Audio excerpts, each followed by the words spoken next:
नमस्कार दोस्तों, पुणे श्लोक अहिल्याबाई शो में आज हमने क्या देखा? आज हमने देखा गुरु जी बता देते हैं सीताबाई होलकर को सारी हकीकत उनकी, क्या-क्या अपराध किए बैठे हैं और क्या-क्या करने जा रहे हैं। जिसे सुन कर के बेचारी हैरान हो जाती है। उसके बाद में मालवा पर संकट गहरा रहा है, निजाम क्या सोच रहा है, किस तरीके से संदेशा भेजता है, कैसे देवी अहिल्या उसे जी हाँ, सबक सिखाती है और वापस लौटाती है। इसके साथ-साथ देवी अहिल्या फिर से अपने बेटे मालेराव का ख्याल रखना चाहती है, मगर एक रानी होने के नाते नहीं रख पाती है। ये भी हमने देखा। हमने ये भी देखा और ये भी जाना कि मालेराव की तबीयत खराब होने का अचानक से कारण क्या है। ये बात देवी अहिल्या जान कर के हैरान भी हो जाती हैं और जी हाँ, राजवैद्य जी बता भी देते हैं कि बीमारी आखिर है क्या। और इसके बाद में हमने देखा किस तरीके से ये रकमा बहकाती है, भड़काती है, कुन्नू जी की तरह ही शातिर बनाने की कोशिश करती है तुको जी को। मगर तुको जी पहले बातों में आ जाते हैं, फिर वापस निकलते हैं उस भंवर से और कहते हैं कि मालेराव ही असली उत्तराधिकारी है और वही रहेगा। जी हाँ, तो देखिए दोस्तों, शो की शुरुआत होती है, गुरु जी बात कर रहे होते हैं, बहुत ही क्रोध में होते हैं। सीताबाई होलकर को कहते हैं कि बस अब तो राजा बनना ही होगा और राजा बनने के बीच में है देवी अहिल्या और मालेराव, तो दोनों को वो खत्म कर देगा। अब उसके हाथ जोड़ती है, पाँव पकड़ती है, कहते हैं पागल मत बनो। सीताबाई कहती है आप इतने अच्छे बन गए हैं, आप सारी बातें भूल चुके हैं। और सासूबाई सासूबाई बेचारी जी हाँ, वो कहती हैं गुरु जी की सासूबाई यानी उसकी आई, कहती-कहती मर ही गई कि गुरु जी सुधर चुके हैं, सबको विश्वास दिलाती। अब विश्वास होने लगा तो बोला आप क्यों आप ऐसा कर रहे हैं, अपने चरित्र को बदल रहे हैं? वो कहता है बदला नहीं हूँ। वो कहती है ऐसा मत कहिए, उसने अभी भी अपनी आई को खोया है, बाबा को खोया है और वो गुरु जी को नहीं खो सकती। मगर गुरु जी कहता है जैसे उसने खंडेराव को मारा था, उसे इस बात का ना दुःख है, ना ही कोई जी हाँ, पछतावा है। तो बस बाकियों को भी वो गद्दी के रास्ते में जो भी आएगा हटा देगा और सीताबाई यदि तुम अपना भाई प्रेम जगाओगी तो तुम भी मारी जाओगी, उसे वो बता देता है और गुस्से में वहाँ से चला जाता है। फिर फिर दिखाते हैं कि राजगद्दी के बारे में ही बात हो रही होती है गंगूबा और तुकोजी की। और गंगूबा कहते हैं कि गद्दी पर कौन बैठेगा। पुनः से खत आया है कि बताओ भाई, जल्दी बताओ राजा जिसको बनाना है, कैसे बनाना है, कब बना रहे हो, कब मालवा का जो मालेराव है वो अपना दायित्व संभाल रहा है, गद्दी पर बैठ रहा है। तो कहते हैं कि उन्हें संदेशा भेज देते हैं कि मालेराव तो गद्दी पर बैठने लायक है नहीं। अब तो जी कहते हैं क्यों नहीं है? वो कहते हैं आपने बातें नहीं सुनी, पूरे मालवा में क्या बातें हो रही है। वो कहते हैं मैं कैसे बता सकता हूँ पूरे मालवा में क्या बातें हो रही है। वो कहते हैं बातें ये हो रही हैं कि बीमार हो चुका है और स्वस्थ नहीं हो सकता मालेराव। अब वो कहते हैं स्वस्थ क्यों नहीं हो सकता, हो जाएगा और ऐसी भी कोई बीमारी नहीं है। अब वो कहता है गंगूबा कि नहीं लगता कि आसार वो ठीक हो पाएगा, मगर उसे विश्वास दिला देता है और उसको विश्वास दिलाते-दिलाते देवी अहिल्या भी आ जाती है। अब देखते हैं गंगूबा कि तुकोजी पीछे खड़ी है देवी अहिल्या।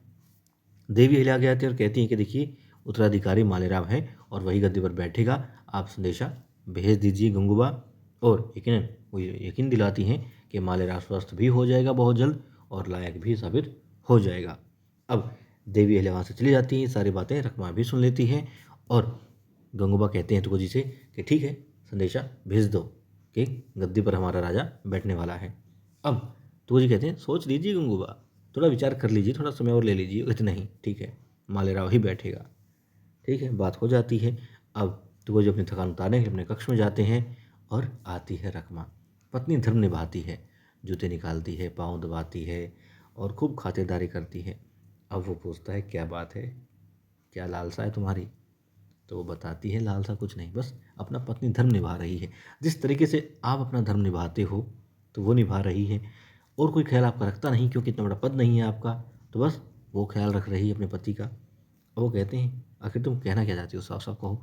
तो बता देती है कि देखिए मालेराव तो लायक है नहीं, बीमार हो चुका है। गंगूबा को जैसा लग रहा था वो सही लग रहा है, उसे भी वही लगता है, तो आप लायक हैं, गद्दी पर बैठ जाइए। अब तो जी गुस्सा हो रहे होते हैं, भाव चेहरे पर आ गए थे। तो रकमा पासा बदलती और कहती है उसे चिंता है मालवा की, उसे चिंता है अपनी प्रजा की, वरना उसे तो सारे राजपाट मिले हुए हैं, वो तो आराम से सारे सुख भोग रही है। रानी बनने की उसे कोई लालसा नहीं है, वो तो बस मालवा की चिंता कर रही है, इसलिए कह रही है। फिर वो कहते हैं चिंता वाली बात है तो कोई चिंता वाली बात है ही नहीं, तुम्हें बता दूं, क्योंकि मालेराव सिर्फ बीमार है और ऐसी कोई बीमारी नहीं है जिसका इलाज ना हो। बीमार पहले भी लोग हुए हैं, ठीक भी होते रहे हैं, मालेराव भी ठीक हो जाएगा और अच्छा और लायक राजा भी साबित हो जाएगा। ठीक है, बेचारी रकमा सोचती है चलो कोशिश की, फिर करेंगे। और फिर वहाँ दिखाते हैं कि देवी अहिल्या से दोस्ती की शक्ल में दुश्मनी निकालने की कोशिश की जा रही है, साजिश रची जा रही है, साजिश रच रहा है निज़ाम और उसके आदमियों तक संदेशा पहुँचा देता है। अब एक संदेशवाहक दूसरे जो वहाँ पर सरदार टाइप कुछ था निज़ाम का, उसके पास पहुँचता है और कहता है कि संदेश आया है। संदेश पढ़ता है और कहता है अच्छा, निज़ाम चाहते हैं कि देवी अहिल्या से दोस्ती का हाथ बढ़ा जाए क्योंकि वो कमज़ोर हो चुकी है। मल्हार राव नहीं रहे, मालेराव बहुत बीमार है, तो देवी अहिल्या टूट गई है, सैन्य बल कम है और वो बहुत कमज़ोर पड़ चुकी है। ठीक है, अब उसे लगता है कि नहीं कमज़ोर तो नहीं पड़ी होगी, तो संदेशवाहक कहते नहीं वो कमज़ोर पड़ चुकी है, सही बात है और हमें काम कर देना चाहिए। कहते ठीक है, काम क्या होता है? काम होता है दोस्ती का हाथ बढ़ाएंगे, फिर उसे एहसास दिलाएंगे हमारे बिना वो कुछ कर नहीं सकती, और फिर जी हाँ जैसा कि हम करते आए हैं, दोस्ती नहीं थी दुश्मनी थी, ये एहसास हो उसे, उससे पहले ही सामने वाले को मार देंगे। ठीक है, अब संदेशवाहक कहता है ठीक है संदेश लिखो, लिखते हैं और देवी अहिल्या देने के लिए वो पहुँच जाता है। और उसको पहुँचने से पहले देवी अहिल्या मालेराव के पास में होती है जो कि आराम कर रहा होता है बिस्तर पर, वैद्य जी साथ में होते हैं। देवी अहिल्या पूछती है इसे हुआ क्या है आखिर, इस तरीके से कैसे ये हरकतें कर रहा है। अवैध जी बताते हैं कि शरीर पर चोट लगी थी और ये जो हरकतें हैं ये दिमागी चोट की हैं, जो आज की नहीं है बहुत पहले की हैं, बस ताज़ा हो जाती हैं, कुरेद दी जाती हैं और सामने इनका कुछ का कुछ आ जाता है, बस इसीलिए थोड़ा इन्हें मति भ्रम हो रहा है और कोई बात नहीं है, दवा देंगे उसे आराम हो जाएगा। और पहचानिए दर्द पहले का है जो अब उभर रहा है और दिमागी दर्द है।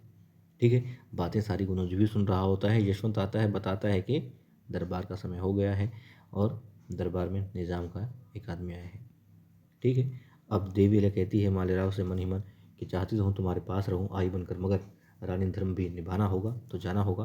वो चली जाती हैं और बैठी होती हैं अब दरबार में। निज़ाम को संदेशवाहक बताता है कि संदेशा आया है आपके लिए और स्वीकार कीजिए, दोस्ती का हाथ है। अब यशवंत आगे बढ़ता है, वो कहता नहीं देवी अहिल्या आप ही से लेंगी, खड़ी होकर के स्वीकार कीजिए नमस्कार करते हुए। फिर वो कहती है आप अपनी हद में रहें और मैं ठीक है इंसान सारे बराबर होते हैं, मैं पद कद में विश्वास नहीं करती, लेकिन क्योंकि मालवा की मैं रानी भी हूँ और इस वक्त प्रतिनिधित्व कर रही हूँ मालवा का, तो मुझे उसकी लाज भी रखनी होगी। और इसलिए यदि आप खुद निज़ाम होते या फिर यहाँ पर निज़ाम आया होता, वो संदेश देता तो वो खुद खड़ी होकर के स्वीकार करती, मगर क्योंकि आप एक संदेशवाहक हैं तो आप यशवंत सरदार को ये दे सकते हैं।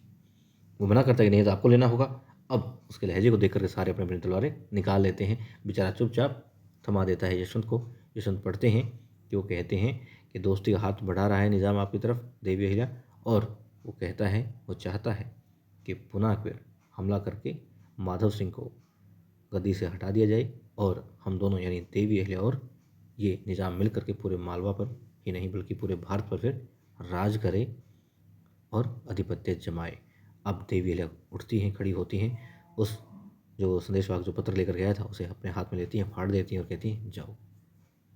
अब वो कहता आपने ठीक नहीं किया। फिर देवी अहिल्या कहती है उसे कि मैं क्या कर रही हूँ क्या नहीं कर रही हूँ, मेरी नीतियाँ कैसी है ये तुम मुझे मत बताओ, भाषण मत सुनाओ, चुपचाप यहाँ से चले जाओ। और बेचारा चला जाता है। अब जी हाँ, गोनू जी साजिश रच रहे हैं, क्या करते हैं क्या नहीं करते हैं आने वाले एपिसोड में देखेंगे। मगर गिर गया है मालेराव और गिरने के बाद में घायल होगा, मृत होगा या फिर थोड़े दिन बाद फिर से स्वस्थ होगा, ये जो वक्त बताएगा। मगर आप सब स्वस्थ रहें, मस्त रहें, यूं ही खिलखिलाते रहें और एक दूसरे का साथ देते रहें।